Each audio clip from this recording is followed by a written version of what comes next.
Bretagne est une montagne en Serbie autour de laquelle sont tissées des légendes et des histoires qui ont attiré il y a plusieurs décennies, même le célèbre écrivain britannique de science-fiction Arthur Clarke. Les touristes sont de plus en plus nombreux dans Bretagne, surtout depuis l'ouverture du centre ethno Rotanje Balašević. Bretagne se range parmi l'une des nombreuses beautés de la nature de Serbie.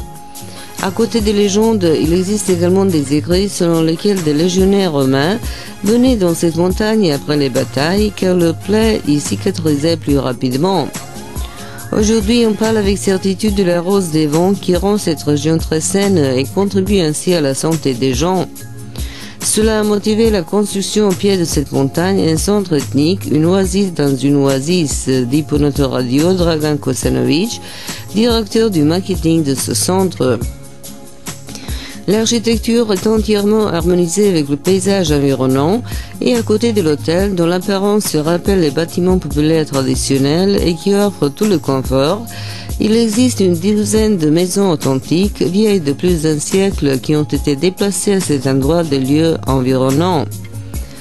Le centre ethno Rotanje Balašević propose des vacances actives, des sentiers de randonnée de la santé, des terrains de sport où les touristes peuvent faire du tennis, du volleyball, du football, du parapente et les chasseurs peuvent faire de la chasse aux sangliers, aux chamois, aux mouflons, aux chevreuils et aux faisans.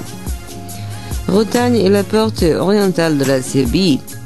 Cette montagne est située à environ 200 km de Belgrade, à proximité de la ville de Paraćin, de la station thermale Soko Banja, du site archéologique Felix Romuljana et des célèbres caves de Rajac, ville de vin unique en Europe.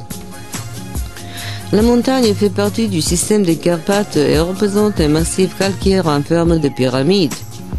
En raison de ces formes insolites, mais aussi de l'existence de déviations magnétiques et gravitationnelles qui font que les avions ne survolent pas cette zone, Bretagne porte également une aura de mystère.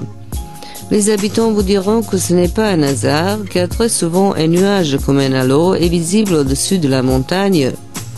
Parmi les nombreuses légendes, celle qui est la plus racontée dit que les entrailles de la montagne cachent le grand trésor des magiciens qui y vivaient.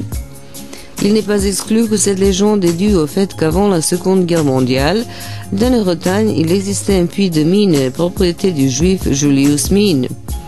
Les habitants de cette région gardent la mémoire de la générosité du propriétaire de son épouse en visitant la chapelle de Saint-Georges construite au sommet Spillac à une altitude de 1570 au point le haut de la montagne Rotanje. Il est intéressant de noter que le côté nord et le côté sud de la montagne diffèrent considérablement de par la flore et de la faune.